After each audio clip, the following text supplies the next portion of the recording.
Saudari-saudara yang terkasih, ibu bapak, anak-anak dan remaja sekalian, berjumpa lagi dalam program Api Karunia Tuhan, episode ke-44.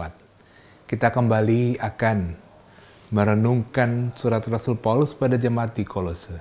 Dan secara khusus pada episode ini, kepada kita akan disampaikan tentang himne Kristologi. Kristologi adalah refleksi iman tentang Kristus Yesus. Sangat menarik bagaimana Rasul Paulus mengulas penghayatan imannya tentang Kristus Sang Juru Selamat. Rasul Paulus mengatakan Kristus sebagai kepala tubuh, Kristus sebagai seluruh kepenuhan Allah, dan sebagainya. Mari kita mendengarkan, merenungkannya, dan selamat berdoa.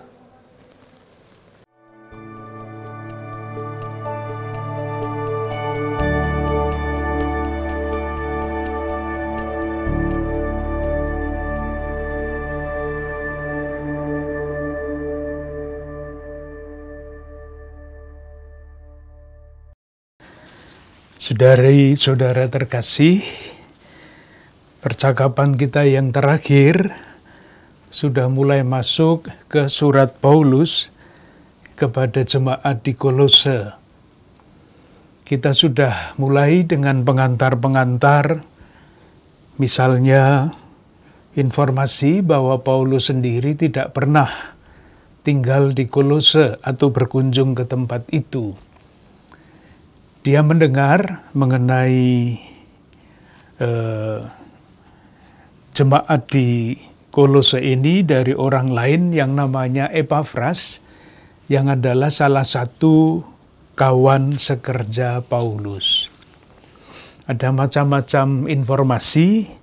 Kita sudah sampai pada susunan surat kepada jemaat di Kolose, dan seperti biasa kita akan melihat strukturnya. Dan karena jarang dipelajari dengan lebih teliti, maka kita akan menempuh jalan yang sama, melihat bagian demi bagian secara lebih rinci. Surat kepada jemaat di Kolose bisa dibagi menjadi dua bagian besar. Sesudah pengantar yang biasanya salam dan penjelasan siapa yang mengirim, lalu ada bagian yang sangat penting yang meliputi bab 1 ayat 3 sampai dengan ayat 23. Ini bagian pertama. Bagian yang kedua, bagian besar, mulai dari bab 1 ayat 24 sampai dengan bab 3 ayat 4. Pada dasarnya bagian ini berisi berita atau semacam informasi penjelasan diri Paulus mengenai perjuangannya untuk mewartakan Injil. Dan bagian yang ketiga, mulai dari bab 3 ayat 5 sampai dengan bab 4 ayat 6, itu praktis berisi mengenai satu pokok besar, yaitu hidup baru di dalam Kristus. Lalu diakhiri dengan salam dan penutup pada bab 4 ayat 7 sampai 18. Kita akan melihat satu persatu. Bagian pertama juga sudah sebagian kita lihat. Untuk mengulang sebentar supaya sambung pembicaraan kita, salam itu diucapkan pada bab 1 ayat 1 sampai 2. Tidak ada yang istimewa selain informasi bahwa Paulus adalah Rasul Kristus Yesus yang menjadi rasul karena kehendak Allah. Ini ditegaskan karena Paulus tidak pernah bertemu dengan orang Kolose. Jadi orang-orang Kolose perlu diyakinkan bahwa Paulus itu sungguh-sungguh rasul, bukan rasul-rasulan. Karena dia menjadi rasul oleh kehendak Allah. Salamnya seperti itu, seperti biasa. Bagian yang berikutnya adalah bab 1 ayat 3 sampai 14.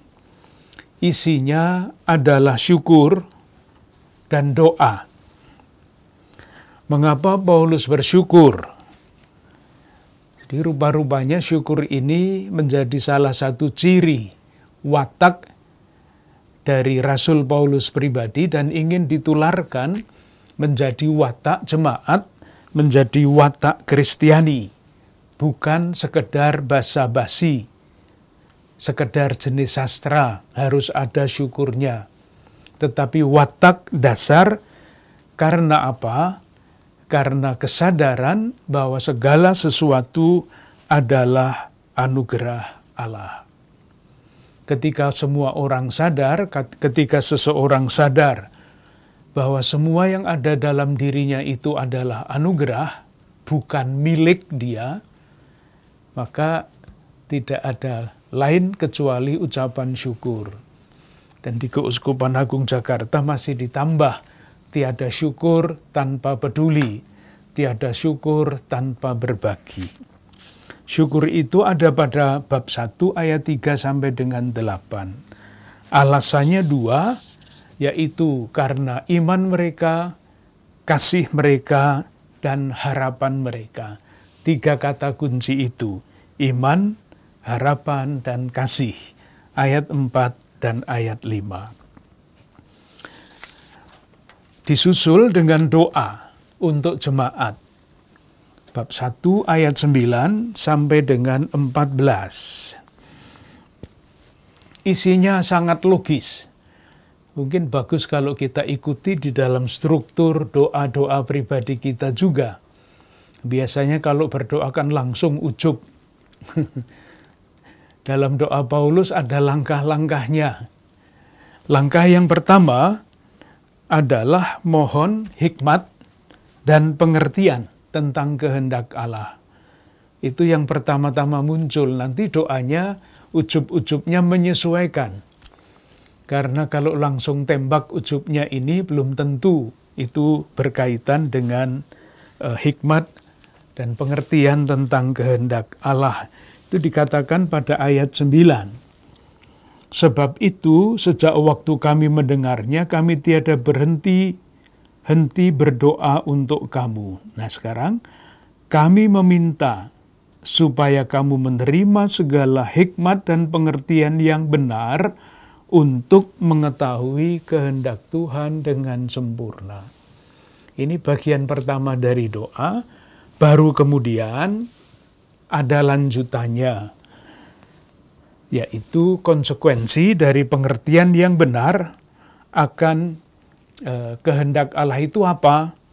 Ayat 10, saya mengulang-ulang karena bagi saya ini bagus sekali. Ayat 10, sehingga hidupmu layak di hadapannya, serta berkenan kepadanya dalam segala hal. Dan kamu memberi buah dalam segala pekerjaan yang baik, dan bertumbuh dalam pengetahuan yang benar tentang Allah.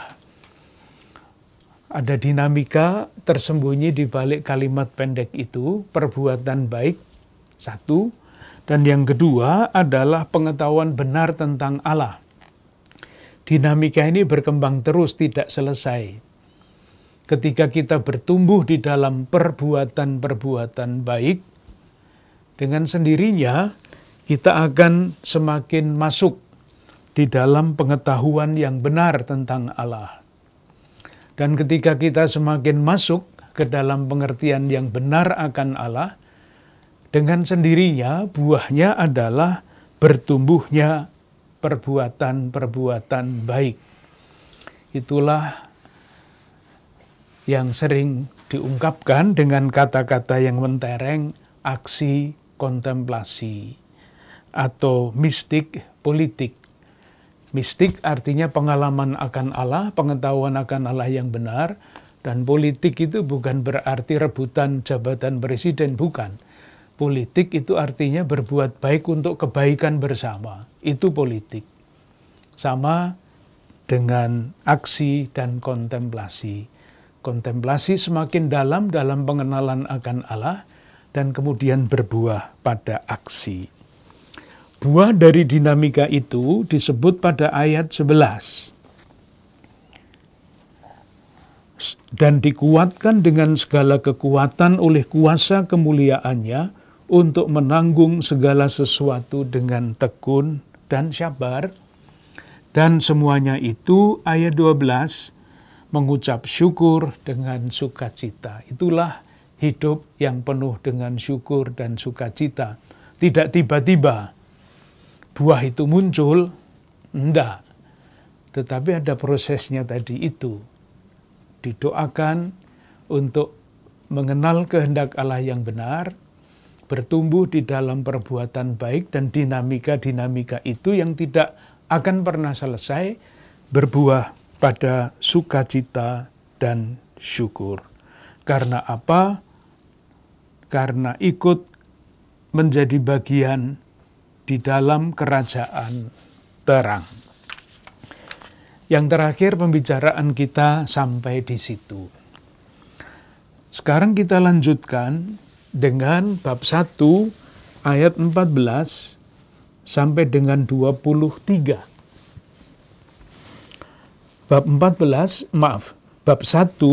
ayat 15 sampai 23 ini terbagi juga, terdiri dari dua bagian, yaitu ayat 15 sampai dengan ayat 20. Ini yang disebut himne kristologis.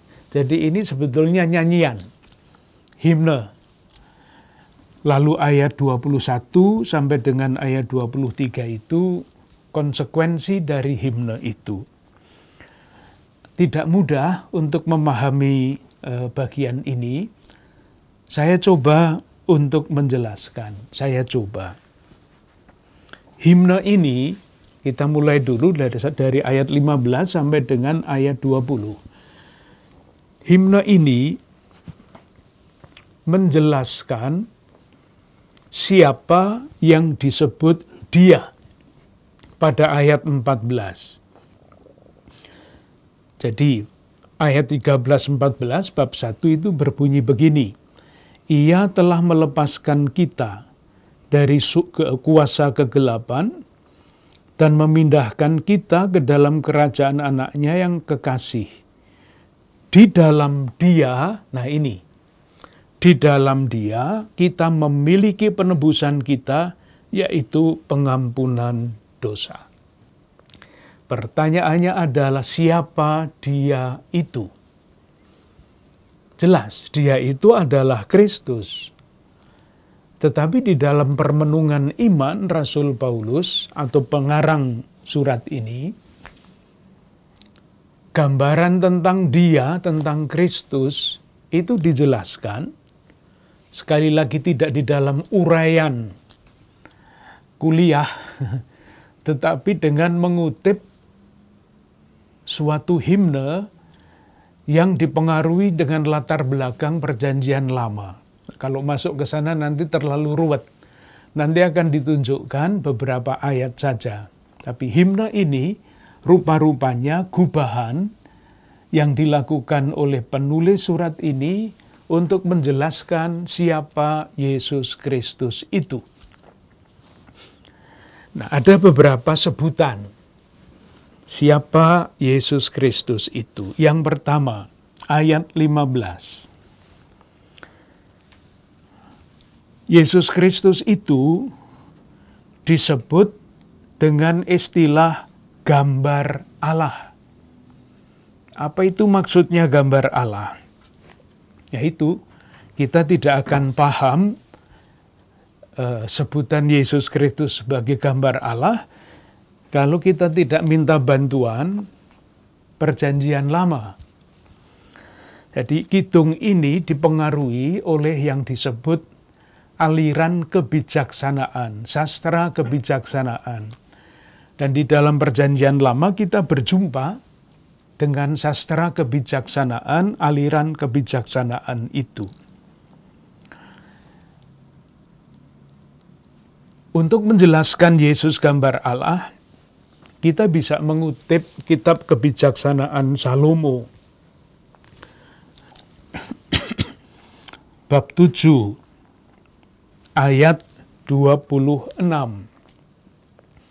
Jadi kalau dikatakan Yesus Kristus adalah gambar Allah, dan yang dikutip adalah kitab kebijaksanaan, maka jawabannya Yesus gambar Allah adalah Yesus kebijaksanaan Allah. Seperti kebijaksanaan di dalam Perjanjian Lama. Nah, siapa kebijaksanaan itu? Saya baca kebijaksanaan Salomo bab 7 ayat 26.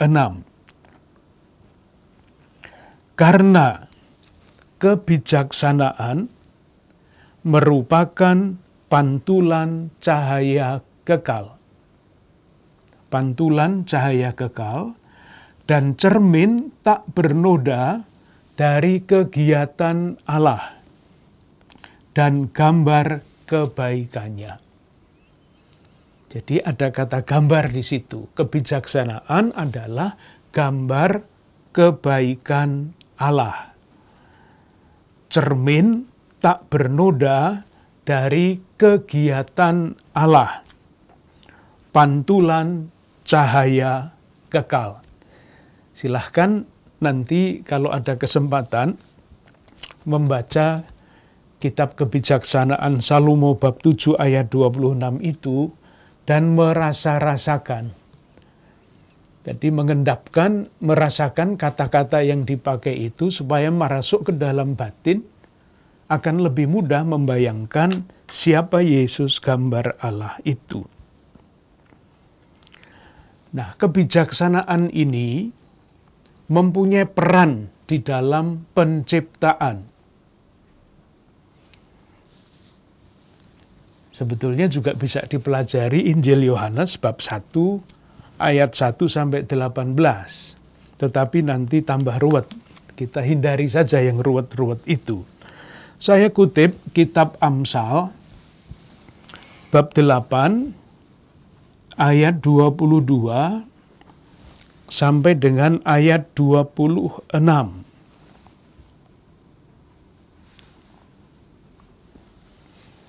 Ini juga bisa memberikan latar belakang mengenai Yesus sebagai gambar Allah.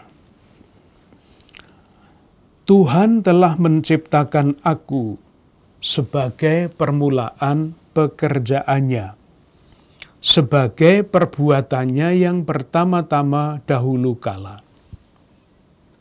Tetapi kebijaksanaan ini diciptakan oleh Allah. Sudah pada zaman purbakala, aku dibentuk pada mula pertama sebelum bumi ada. Sebelum air samudera raya ada, aku telah lahir. Sebelum ada sumber-sumber yang syarat dengan air. Sebelum gunung-gunung tertanam, dan lebih dahulu daripada bukit-bukit aku telah lahir. Sebelum ia membuat bumi dengan padang-padangnya atau debu, dataran yang pertama. Ini. Jadi ada kebijaksanaan yang seperti ini. Kebijaksanaan mempunyai peran khusus di dalam penciptaan. Itu kitab Amsal, Perjanjian Lama. Nah, dengan latar belakang itu, penulis surat ini, Rasul Paulus, menyebut gambar Allah itu, ayat 15 sekali lagi, gambar Allah yang tidak kelihatan, yang sulung, lebih utama dari segala yang diciptakan. Kalau di dalam kitab Amsal tadi diciptakan sebelum segala sesuatu, di dalam gubahan itu bukan sekedar diciptakan sebelum segala sesuatu, tetapi lebih utama dari segala yang diciptakan. Artinya, Yesus gambar Allah ini tidak bisa disejajarkan dengan segala macam yang diciptakan. Lebih daripada itu, berbeda, sudah mengatasi apa yang dikatakan di dalam kitab Amsal. Karena apa? Lebih utama dari segala yang diciptakan, karena di dalam Dialah telah diciptakan segala sesuatu yang ada di surga dan yang ada di bumi, yang kelihatan, yang tak kelihatan, singgasana, kerajaan, pemerintah, penguasa. Segala sesuatu diciptakan oleh Dia dan untuk Dia. Nah, himne ini latar belakangnya apa? Kenapa digubah atau dibuat, disesuaikan oleh Paulus? Dan kalau kita membaca kalimat ini misalnya ya, yang kelihatan dan yang tidak kelihatan, singgasana, kerajaan, pemerintah, penguasa, ini semuanya apa ini? Di dalam prefasi itu kan juga muncul kata-kata ini ya. Segala pemerintah, segala macam itu pasti bukan pemerintahnya siapa-siapa ini. Siapa mereka ini? Yang disebut dengan yang kelihatan dan tak kelihatan. Mungkin kita bisa minta bantuan pada bagian yang lain.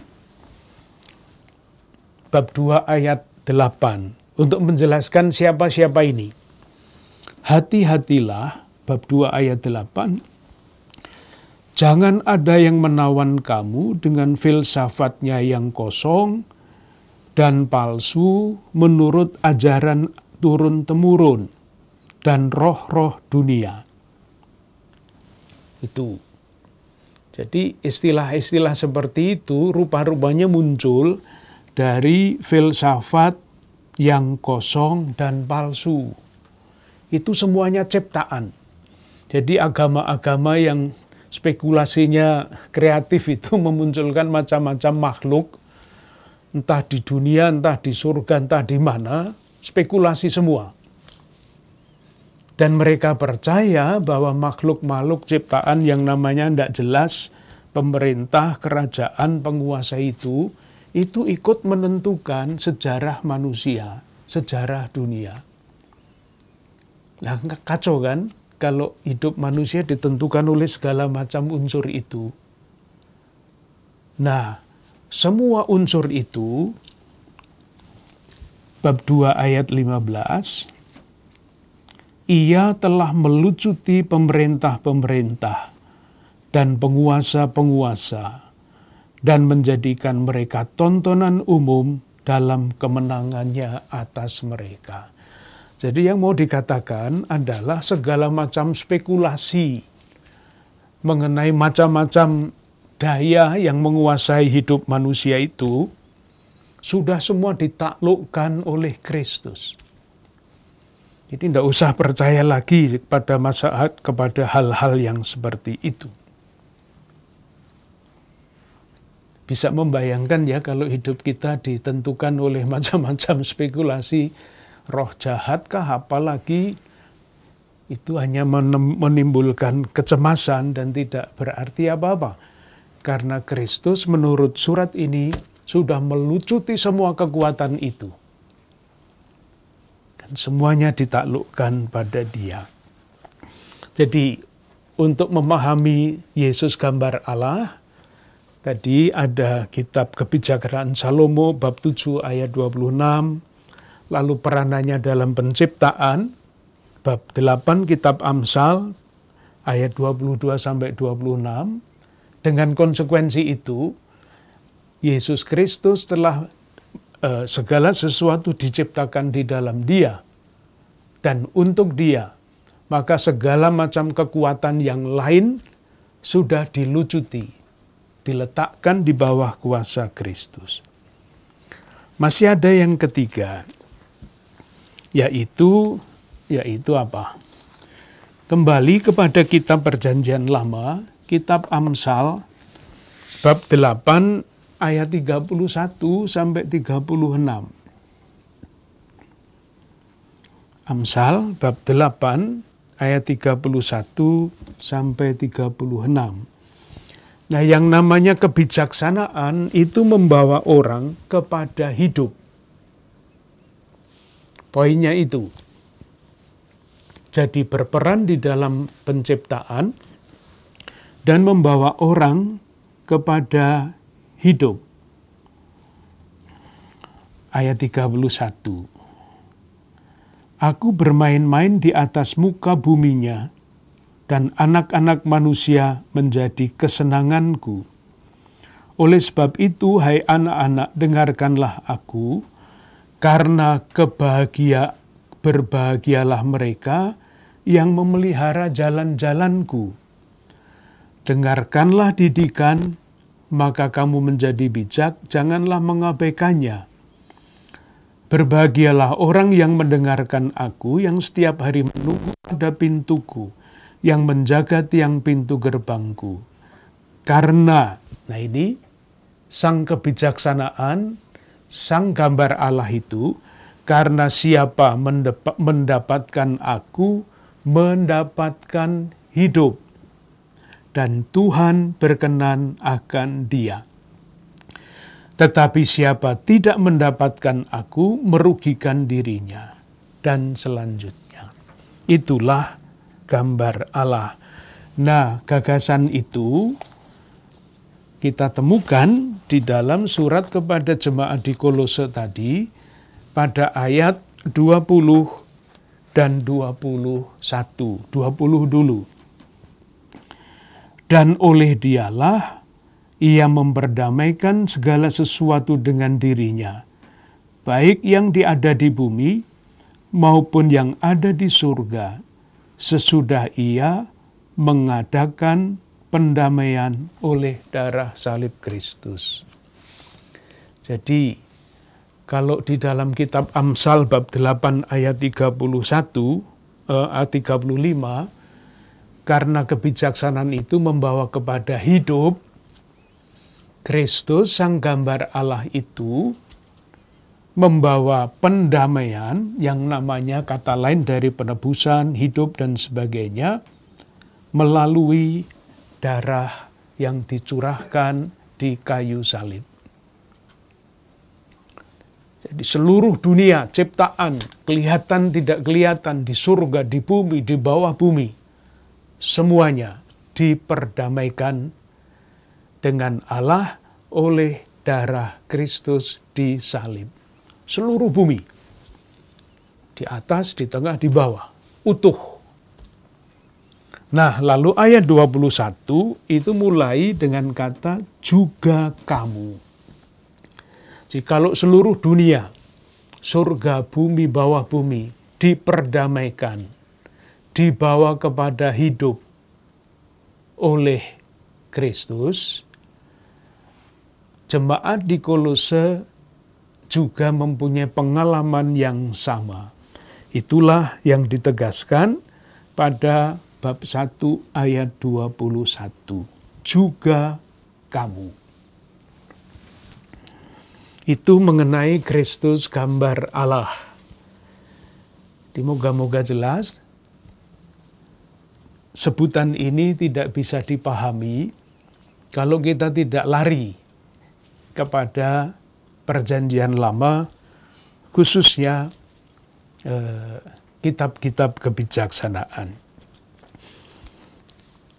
Itu dia yang pertama. Jadi dia pada ayat 14 adalah gambar Allah.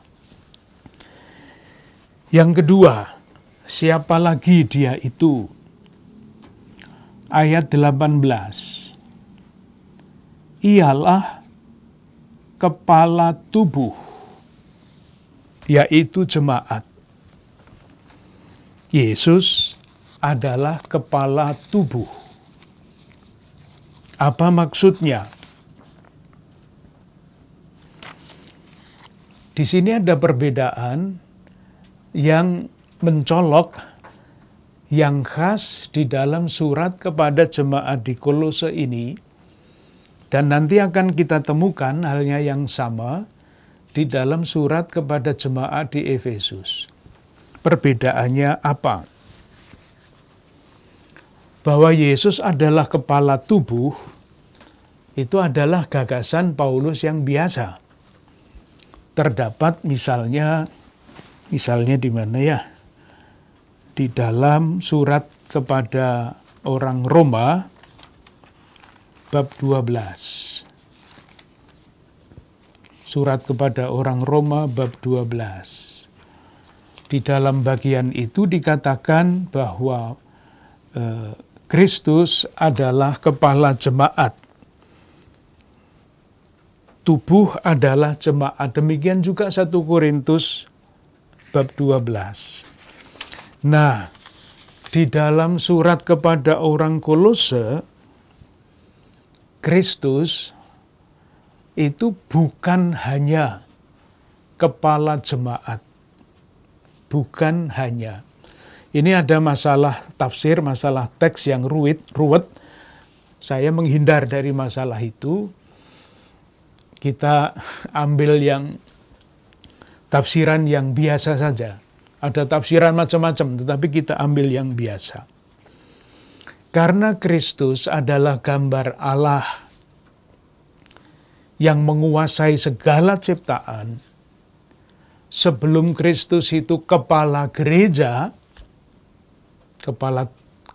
yang adalah tubuhnya, Yesus itu adalah kepala segala sesuatu.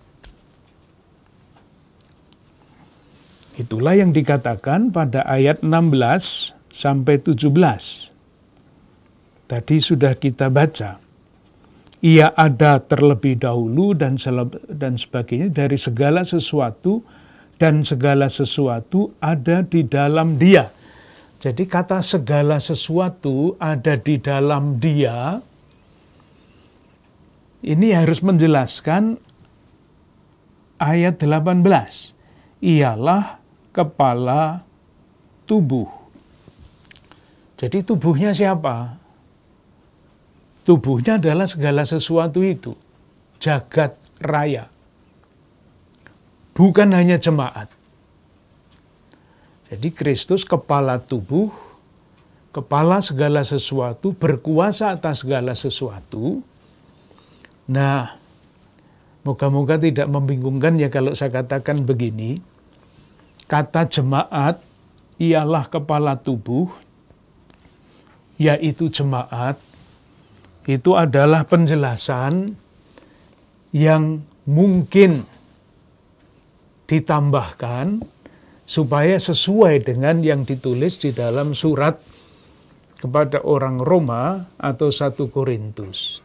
Tapi sudahlah, kalau ini nanti membingungkan, tidak usah diperhatikan. Karena apa? Karena yang kedua, sesudah Yesus adalah kepala segala sesuatu, penguasa atas segala sesuatu yang ada, sekali lagi di atas, di tengah, di bawah bumi, Yesus sebagai kepala itu diberikan kepada gereja. Jadi nanti kalau mau melihat lebih jauh sedikit, segala sesuatu disucikan di dalam Kristus, kealahan Kristus meliputi seluruh jagat raya, dan kepenuhan Kristus itu ada di dalam gereja. Itu salah satu tafsirannya. Nah, gagasan ini dikembangkan di dalam surat kepada jemaat di Efesus. Moga-moga tidak menambah ruwet. Jadi begini, surat kepada orang Kolose dan surat kepada orang Efesus itu praktis nada dasarnya sama. Kolose rupanya ditulis lebih dulu, ketika gagasan-gagasannya itu belum kempel itu apa ya, belum solid, belum sangat teratur. Nah, ketika ditulis surat kepada orang Efesus, gagasan-gagasan itu sudah lebih teratur. Maka nanti akan kita lihat sesudah Kolose kita bicara tentang Efesus, lebih teratur, tetapi pada dasarnya intinya sama, sejajar, seperti yang terdapat di dalam surat kepada orang Kolose. Coba kita lihat bagaimana gagasan itu dikembangkan. Efesus bab 1 ayat 22. Dan segala sesuatu telah diletakkannya di bawah kaki Kristus, dan dia telah diberikannya kepada jemaat. Nah, itu. Sebagai kepala dari segala yang ada. Jadi, Yesus kepala dari segala yang ada, dan kemudian diberikan kepada gereja sebagai kepala dari segala yang ada itu.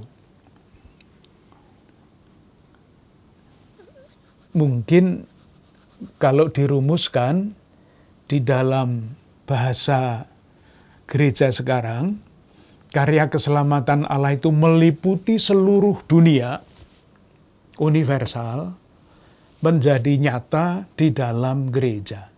Tidak di tempat lain. Itu keyakinan iman. Nah, itulah yang dikatakan di bawah kaki Kristus, dan dia telah diberikan kepada jemaat sebagai kepala dari segala yang ada. Jemaat yang adalah tubuhnya, yaitu kepenuhan dia yang memenuhi semua dan segala sesuatu. Gereja ini, Kristus ini diberi hidup oleh Kristus Sang Kepala. Kita baca saja supaya tidak kemana-mana. Efesus sekali lagi bab 4 ayat 15 sampai 16.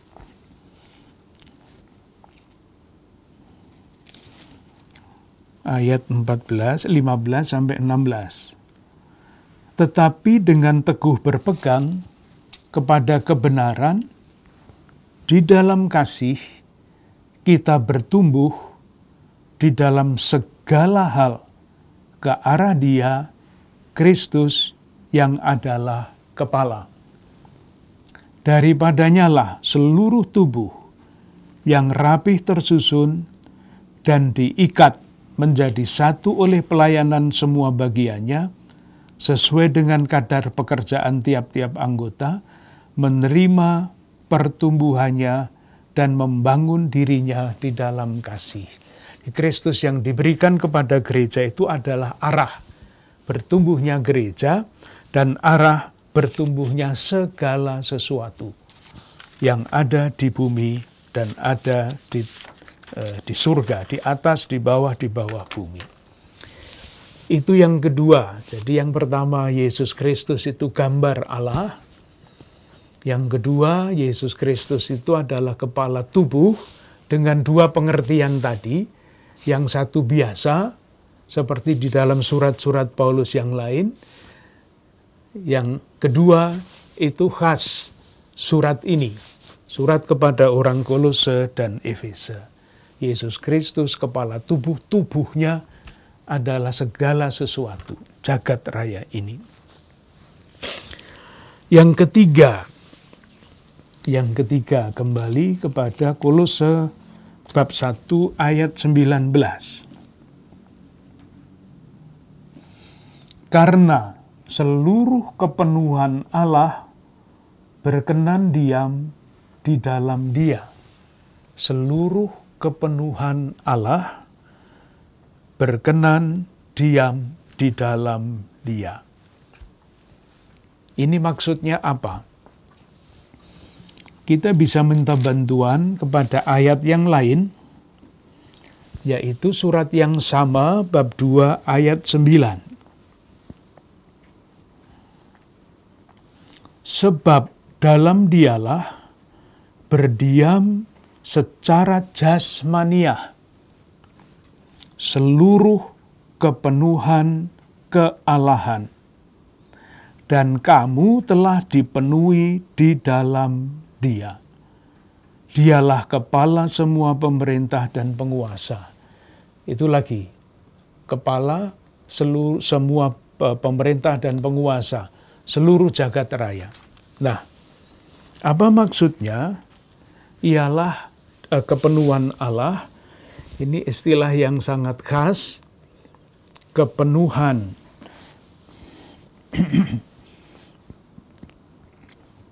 Allah berkenan diam di dalam Dia. Apa yang dia namanya kepenuhan Allah itu?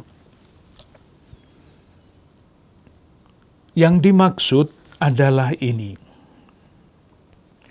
Segala sesuatu, satu, yang menjadi sifat Allah, ya Allah sendiri katakanlah, itu menjadi nyata di dalam diri Kristus.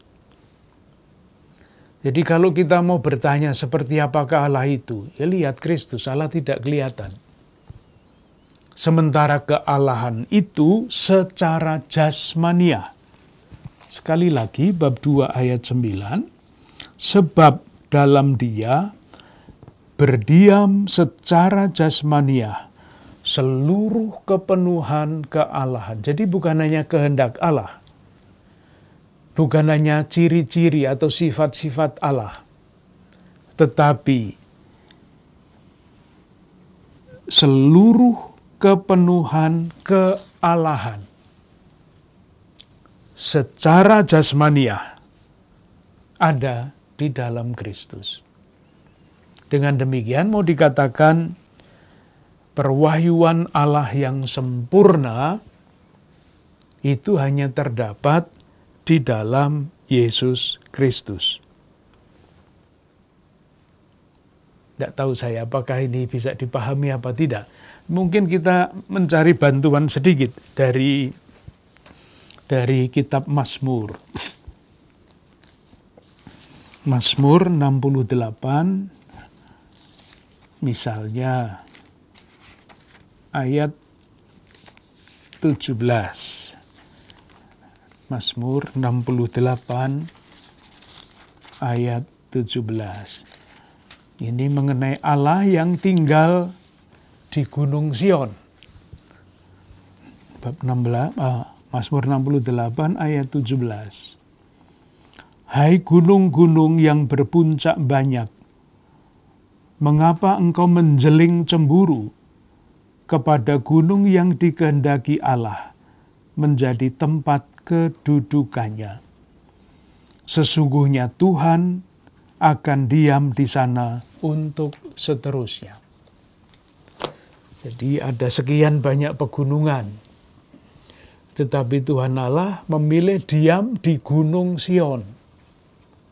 Tuhan tinggal di sana. Nah, dengan latar belakang ini, Allah menurut Mazmur tinggal di Bukit Sion, pilihannya seluruh kealahan diam secara jasmaniah di dalam diri Kristus. Itulah arti kepenuhan. Istilah khusus, nanti kalau membaca buku-buku penjelasan mengenai teks ini akan ketemu dengan istilah asli di dalam bahasa Yunani, pleroma, kepenuhan. Tapi saya kira tidak terlalu sulit ya untuk menangkap kepenuhan kealahan secara jasmaniah ada di dalam diri Kristus. Yang berikutnya, yang keempat. Jadi sudah ada gambar Allah, kepala, kepenuhan Allah. Sekarang kembali ke ayat 15.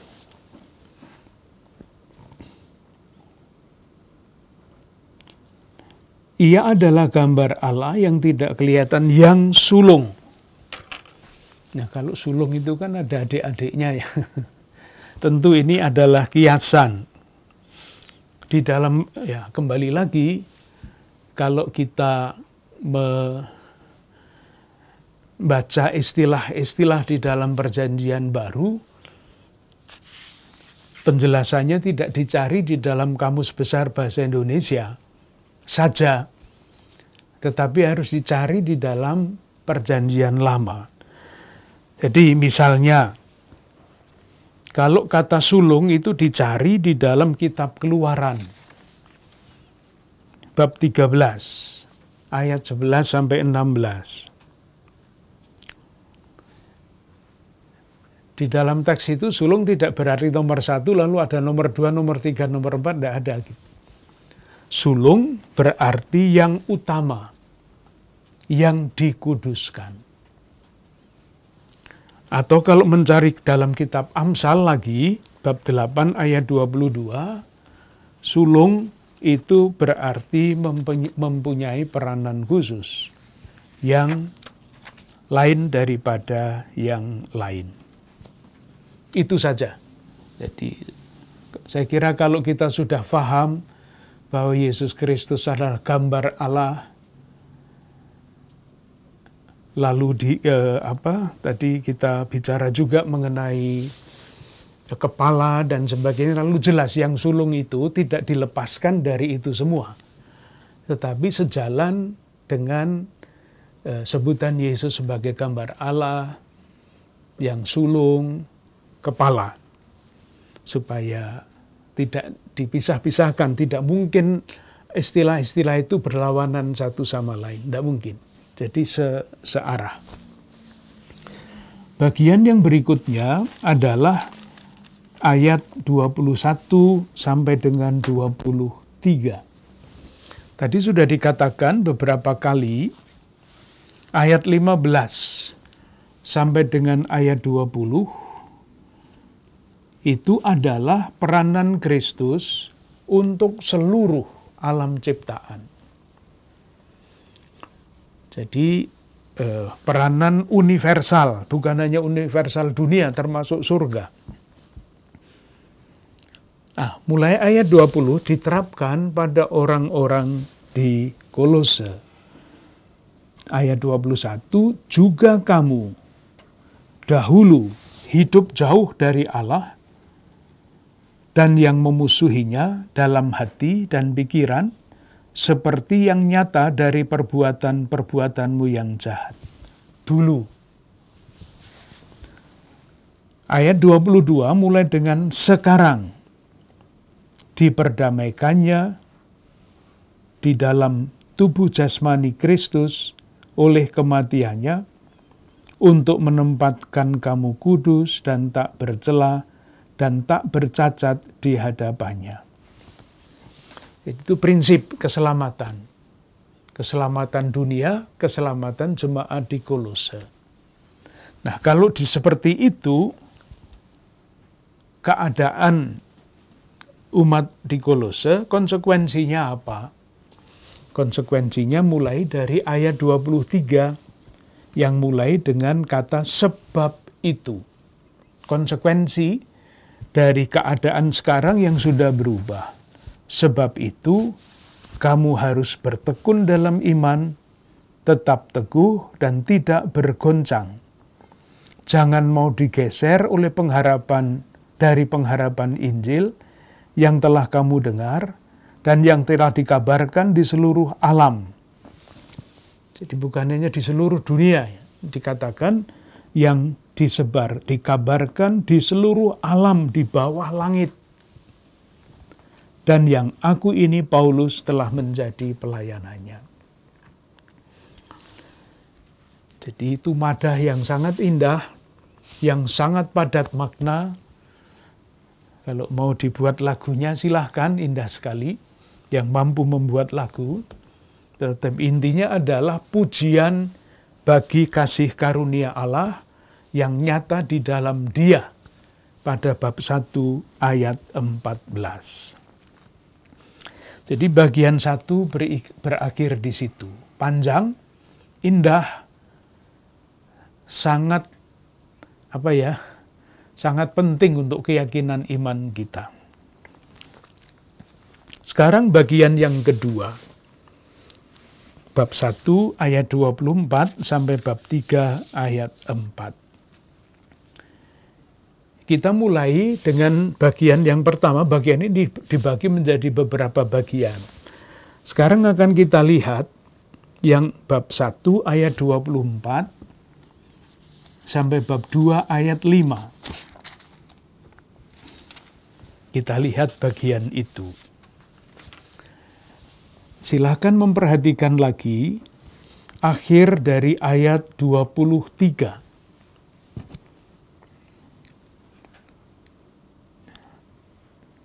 Yang telah kamu dengar dan telah dikabarkan di seluruh alam di bawah langit. Nah, sekarang, dan yang aku ini, Paulus, telah menjadi pelayannya. Nah, bab 1 ayat 24 sampai dengan bab 2 ayat 5, ini menjelaskan bagian ini. Aku, Paulus, telah menjadi pelayannya. Seperti tadi, bab 1 ayat 14, dia dijelaskan dengan himne ini. Sekarang, Paulus telah menjadi pelayan Injil itu, dijelaskan dengan bagian ini, bab 1 ayat 24 sampai bab 2 ayat 5. Kita lihat beberapa bagiannya. Di dalam bagian ini, Paulus mengenang pelayanannya.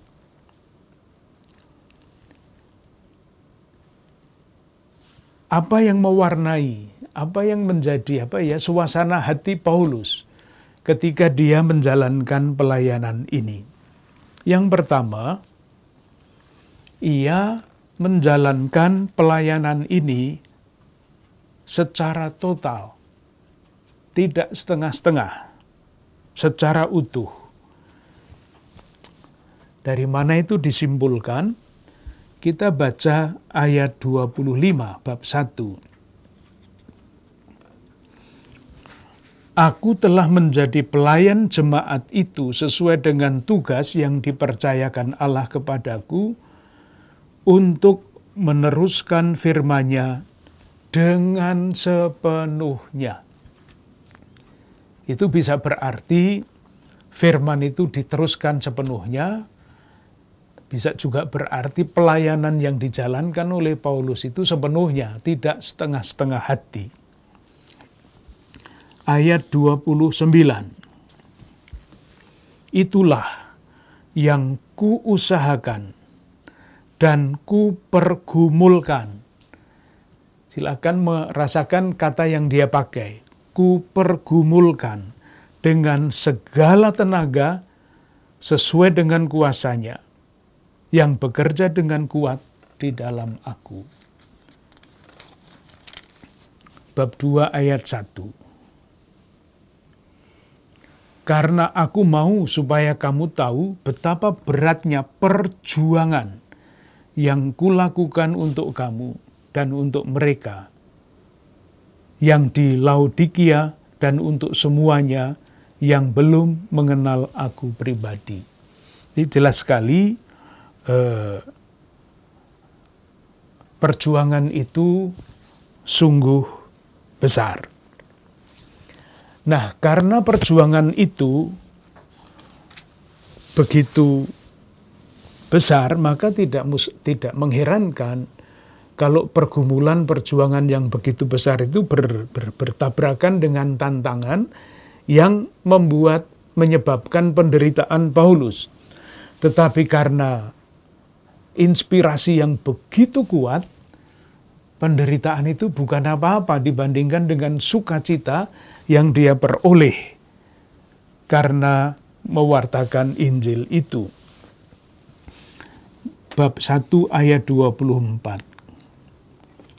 Sekarang aku bersukacita bahwa aku boleh menderita karena kamu dan menggenapkan di dalam dagingku apa yang kurang pada penderitaan Kristus untuk tubuhnya, yaitu jemaat. Jadi maksudnya saya kira jelas.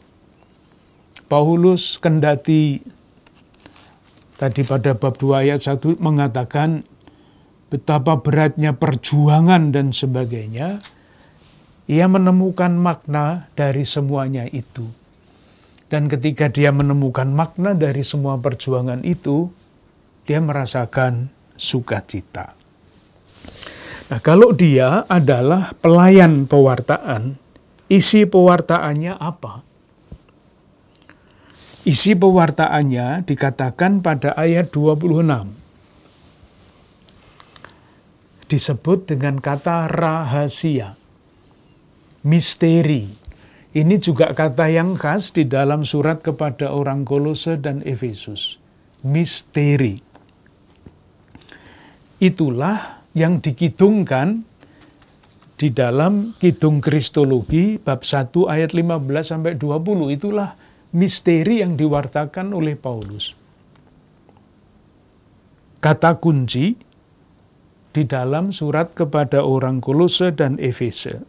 Artinya sebetulnya sederhana, yaitu rencana Allah yang abadi, yang baru sekarang jelas di dalam Kristus. Ayat 26 dan 27. Jadi kata pokoknya adalah rahasia, misteri. Yaitu rahasia yang tersembunyi dari abad ke abad dan dari keturunan ke keturunan, tetapi sekarang dinyatakan kepada orang-orang kudusnya. Orang-orang kudus itu siapa ya? Orang Kolose itu. Kepada mereka, Allah mau memberitahukan betapa kaya dan mulianya rahasia itu di antara bangsa-bangsa lain.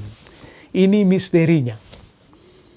Jadi bahwa karya rencana keselamatan Allah itu menyangkut bangsa-bangsa lain. Kita masih ingat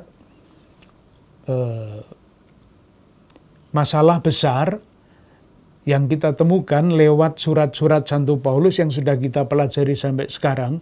Keselamatan itu untuk siapa? Ya untuk orang Yahudi. Ya yang lain-lain? Enggak. Paulus memperjuangkan itu. Bahwa keselamatan juga untuk orang-orang bukan Yahudi, bangsa-bangsa lain. Nah di sini, di dalam surat ini, karena Kristus itu adalah kepala seluruh jagat raya, siapapun yang ada di situ, apapun yang ada di situ, ya tentu keselamatan Kristus bukan hanya menyangkut orang Yahudi, bukan hanya menyangkut bangsa-bangsa lain, tetapi seluruh alam ciptaan ini pun diselamatkan. Itulah misteri yang disebut, yang diwartakan oleh Paulus. Baru jelas lewat pelayanan Paulus. Moga-moga garis bawahnya kelihatan. Misteri Allah tersembunyi sejak lama, sekarang dinyatakan. Siapa yang menyatakan? Tentu saja Yesus Kristus. Siapa yang mewartakan? Paulus. Isinya apa? Bahwa bangsa-bangsa lain diterima di dalam gereja. Jadi misteri itu sudah terlaksana di dalam pewartaan Paulus. Semua dipanggil kepada kesempurnaan di dalam Kristus. Ayat 28. Dialah yang kami beritakan, apabila tiap-tiap orang kami nasihati, dan tiap-tiap orang kami ajari dalam segala hikmat, untuk memimpin tiap-tiap orang kepada kesempurnaan di dalam Kristus. Jadi kata rahasia ini khas surat Kolose dan Efesus. Tadi juga kepenuhan Allah ada di dalam Kristus, itu juga istilah yang khas di dalam surat Kolose dan Efese, yang penjelasannya hanya ada di dalam kedua surat itu. sudah 1 jam. Nanti kita lanjutkan di dalam percakapan kita berikutnya. Moga-moga nanti kita dapat menyelesaikan surat ini dan masuk kepada surat Efesus yang tentunya tidak akan panjang karena semuanya sudah dijelaskan di dalam surat kepada orang Kolose itu. Terima kasih.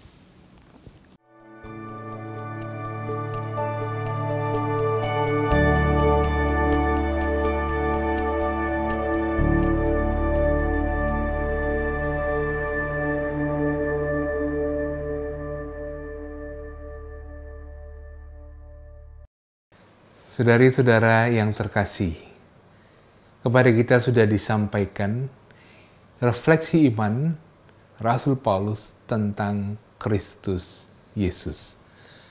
Sungguh menjadi kekuatan dan peneguhan bagi iman kita. Dan Rasul Paulus sebagai seorang Israel sejati menunjukkan bahwa refleksi tentang Mesias dalam kitab suci Perjanjian Lama juga muncul, dirasakan, dan bahkan disempurnakan dalam pribadi Kristus. Itulah kristologi yang disampaikan Paulus kepada kita. Semoga dengan itu, iman kita diteguhkan, kasih kita diperkuat, dan harapan kita semakin diperdalam. Selamat melanjutkan tugas perutusan Anda sekalian. Mari kita mohon berkat Tuhan. Allah yang Maha Rahim mencurahkan berkat-Nya ke atas kita semua, kepada keluarga-keluarga kita. Memberinya kekuatan, peneguhan dalam nama Bapa, Putra, dan Roh Kudus. Amin. Terima kasih. Selamat malam.